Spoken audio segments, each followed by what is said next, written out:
इस प्रकार के संसाधन अनवीनकरणीय कहलाते हैं। कोयला, पेट्रोलियम तथा प्राकृतिक गैस इनके प्रमुख उदाहरण हैं। प्राकृतिक संसाधनों का वितरण भूभाग, जलवायु, ऊंचाई जैसे अनेक भौतिक कारकों पर निर्भर करता है। पृथ्वी पर इन कारकों में विभिन्नता होने के कारण संसाधनों का वितरण असमान है। कभी कभी प्राकृतिक पदार्थों का तब संसाधन बन जाते हैं जब उनका मूल रूप बदल दिया जाता है। लौह अयस्क उस समय संसाधन नहीं था जब तक लोगों ने उसे लोहा बनाना नहीं सीखा था। लोग प्राकृतिक संसाधनों का उपयोग पुल, सड़क, मशीन और वाहन बनाने में काम करते हैं, जो मानव निर्मित संसाधन के नाम से जाने जाते हैं। प्रौद्योगिकी भी एक मानव निर्मित संसाधन है, इसलिए हम जैसे लोग प्राकृतिक संसाधनों का उपयोग करके मानव निर्मित संसाधन बनाते हैं। मोना ने समझाते हुए कहा, हाँ राजू। राजू ने स्वीकृति में सिर हिलाया। मानव संसाधन।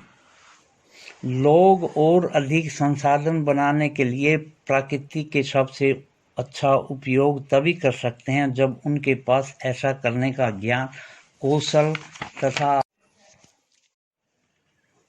इसलिए मनुष्य एक विशिष्ट प्रकार का संसाधन है, अलग प्रकार का संसाधन है। अतः लोग मानव संसाधन हैं।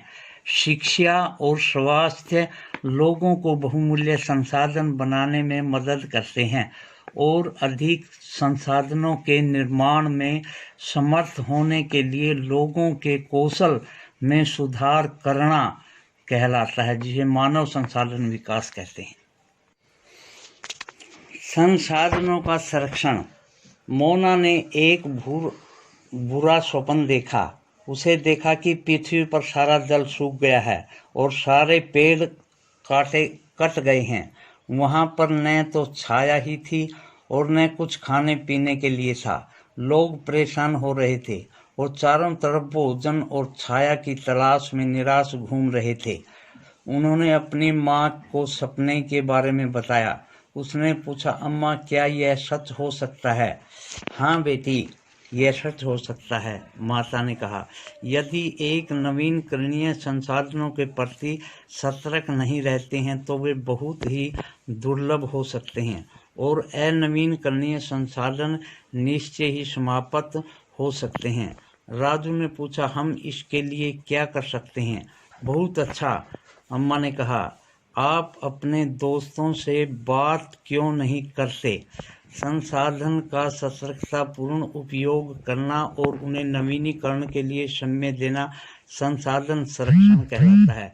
संसाधनों का उपयोग करने की आवश्यकता और भविष्य के लिए उनके संरक्षण में संतुलन बनाए रखना सतत पोषणीय विकास कहलाता है। संसाधनों के संरक्षण के अनेक तरीके हैं। प्रत्येक व्यक्ति उपयोग को कम करके वस्तुओं का पुनर्चक्रण और पुनः उपयोग द्वारा योगदान दे सकते हैं। अंततः यह एक विभिन्नता बनाता है, क्योंकि सभी जीवन एक दूसरे से जुड़े हुए हैं। उस शाम को बच्चों और उनके मित्रों ने पुराने समाचार पत्रों, व्यर्थ के वस्त्रों तथा बांस की डंडियों के लिफाफे तथा खरीदारी करने के लिए थैले बनाए। मोना ने कहा, हम इन वस्तुओं में से कुछ वस्तुएं उन परिवार को देंगे जिन्हें हम जानते हैं। मुस्तफा ने कहा, अपने संसाधन को बचाना और अपनी पृथ्वी को सजीव रखना यह एक बहुत अच्छा कार्य है। जेसी ने कहा, मैं बहुत ही सतर्क रहूंगी और कागज व्यर्थ न हो। उसने स्पष्ट किया, कागज बनाने के लिए बहुत से पेड़ों को काट दिया गया है। मैं ध्यान रखूंगा कि मेरे घर में विद्युत व्यर्थ न हो। मुस्तफा ने जोर देकर के कहा, विद्युत जल और कोयले से मिलती है। मैं विश्वास दिलाती हूँ कि घर में जल बेकार नहीं होगा। जल की एक एक बूंद मूल्यवान होती है। आशा ने कहा, बच्चों ने कहा, हम सब मिलकर अंतर ला सकते हैं। यह कुछ व्यर्थ मोना राजू उसके मित्रों ने किए हैं। आपका क्या विचार है? आप संसाधन संरक्षण में कैसे मदद करने जा रहे हैं? हमारी पृथ्वी और इस पर निवास करने वाले लोगों का भविष्य पेड़ पौधों और परितंत्र की सुरक्षा और संरक्षण से जुड़ा है। अब यह सुनिश्चित करना हमारा कर्तव्य है कि सभी नवीनकरणीय संसाधनों के उपयोग को सतत पोषणीय है। पृथ्वी पर जीवन की विविधता सुरक्षित की जाए, प्राकृतिक पर्यावरण तंत्र को हानि को कम से कम कर दिया जाए।